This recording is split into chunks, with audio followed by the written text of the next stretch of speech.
Because of its massive reach and selection of original content, Netflix can offer a little something for everyone. There's more to watch every month, making it difficult to keep track of the best offerings. With that in mind, here are some of the best series made by Netflix for Netflix. 13 Reasons Why.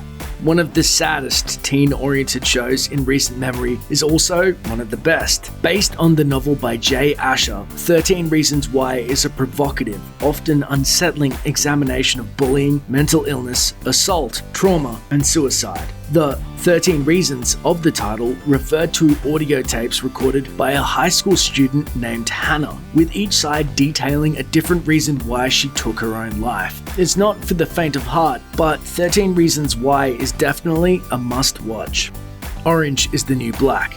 Women in prison used to be the domain of seedy movie theaters and late-night Cinemax. Not anymore. Orange is the New Black is one of the most wholly original and feminist series in TV history. Based on Piper Kerman's memoir about being an upper-middle-class white woman jailed for a drug crime, the show has evolved into a vast ensemble drama with a lot to say about gender, race, and economic issues. It tells the stories of incarcerated women as people, not just criminals, and how they form new families and learn more about their own identities while locked up. Clear your schedule, because once you start, you'll be binge-watching for hours.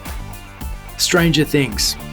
It's no small feat that a show about children in grave danger somehow gives viewers the warm and fuzzies. That's the power of nostalgia. A wholly original science fiction series with its own deep mythology, rules, and a range of fleshed out characters, Stranger Things is loaded with references to 80s sci-fi and horror, in part because it's set in the 80s. More than anything, it feels like another entry in that so 80s genre of entertainment about adventurous kids that adults could enjoy too. Inventive, dark, and completely entertaining.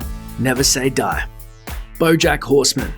This is a cartoon set in some kind of alternate universe where all kinds of animals have human qualities and live among humans. Its main character is BoJack Horseman, a washed-up actor who starred in a terrible 90s family sitcom called Horsin' Around. Yet, in spite of all this zaniness, BoJack Horseman provides one of the most accurate and heartbreaking portrayals of depression ever put to screen. BoJack is a sellout who wants to make art but isn't sure if he can, and always self-sabotages his own successes.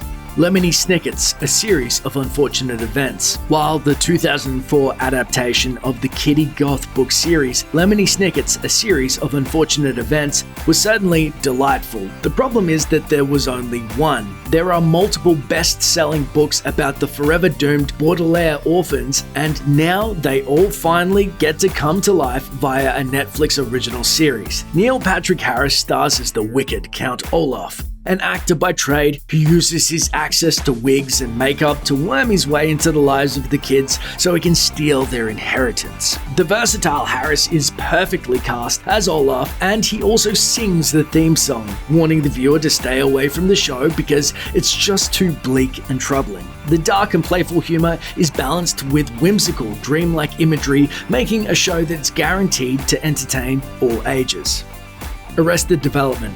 In 2013, Netflix aired its first revival of a show originally produced on another network, making quite a statement in the process. If Arrested Development, a critically adored cult hit that lurked near the bottom of the ratings when it initially aired on Fox, could be revived, then anything could. It also proved Netflix was a major player in entertainment, as an Arrested Development revival had already been discussed at big places like HBO and Showtime, with Netflix ultimately winning out. The show reunited the entire main cast to create what's really a 13-episode movie. Each episode focuses on the backstory of a different main character and what they've been up to in the past decade or so. It's ridiculous, multi-layered, self-referential, and astonishingly good. If you only watch one episode, watch the one about Job, in which he confuses the first friendship he's ever had for romantic attraction, gets himself locked in a fake rock, tries and fails to raise bees, and becomes part of the entourage of a pop star who writes a song about how awful Job is.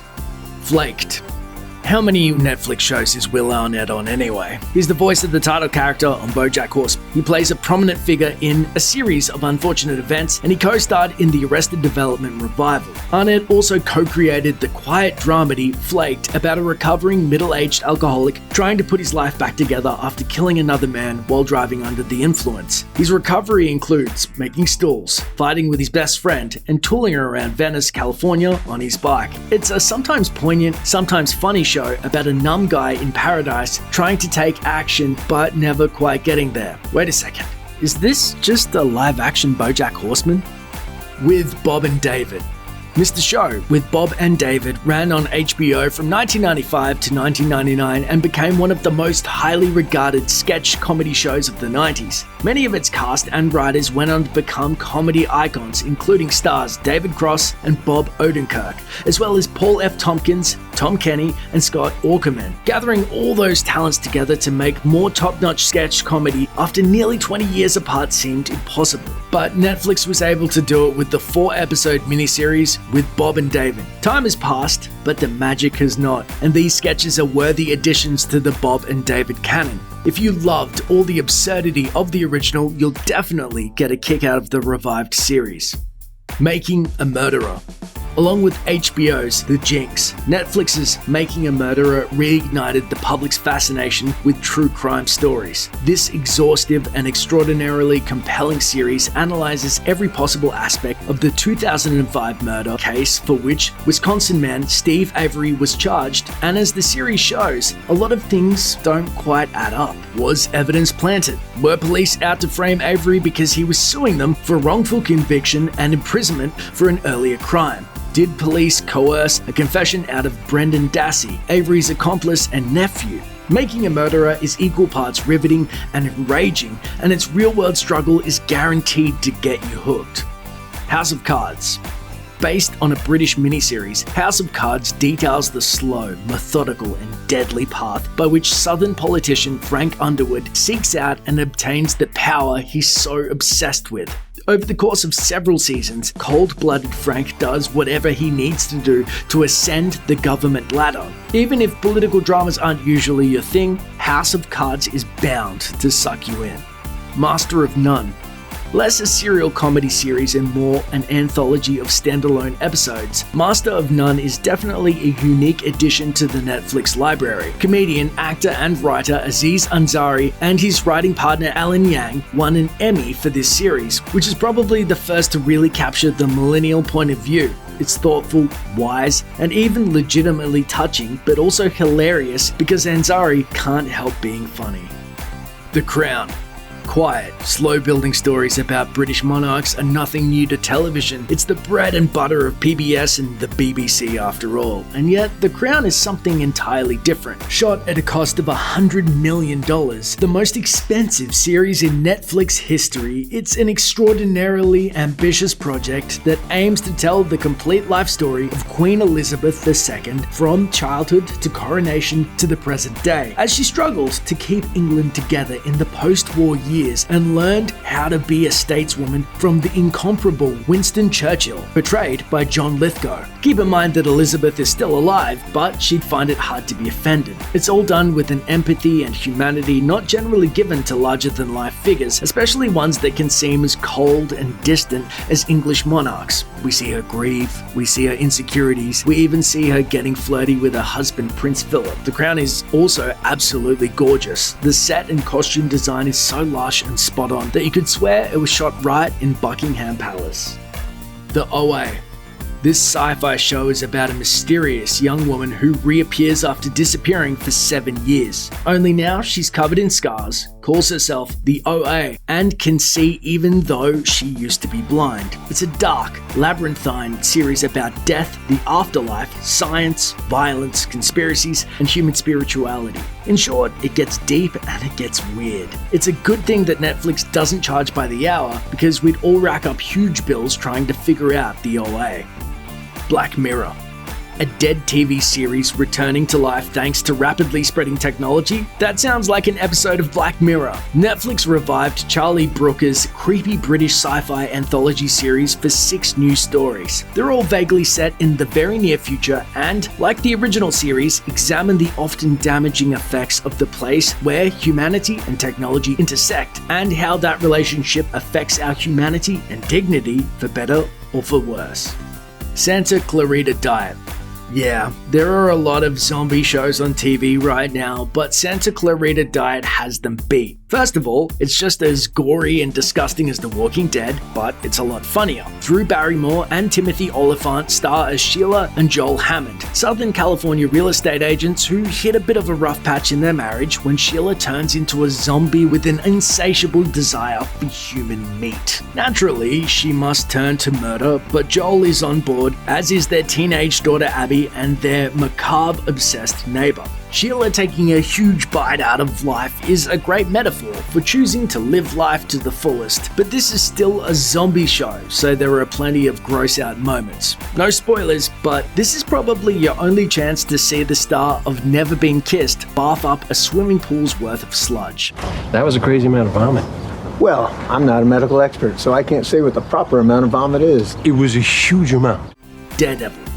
By day, Matt Murdock is a lawyer. By night, he cleans up New York's Hell's Kitchen with his fists and fighting skills. The action sequences are intense, and Daredevil lays waste to every thug he faces despite his blindness. Those scenes are almost as terrific as the ones with Vincent D'Onofrio as the terrifying villain Kingpin. Put it all together and you have one of the best original action series on Netflix. Even a blind man could see that. Jessica Jones. Is Jessica Jones the first superhero psychological drama? It's a comic book and superhero show without the usual trappings. You rarely see Jessica exhibit her amazing abilities. Instead, it focuses on the ramifications of how she's used those powers in the past. In many ways, it's less of a superhero show and more about a young woman trying to forge her own identity while struggling to leave her past behind. She just happens to be super strong. Luke Cage. This show marks Netflix's first spin-off, focusing on the character portrayed by Mike Colter on Jessica Jones.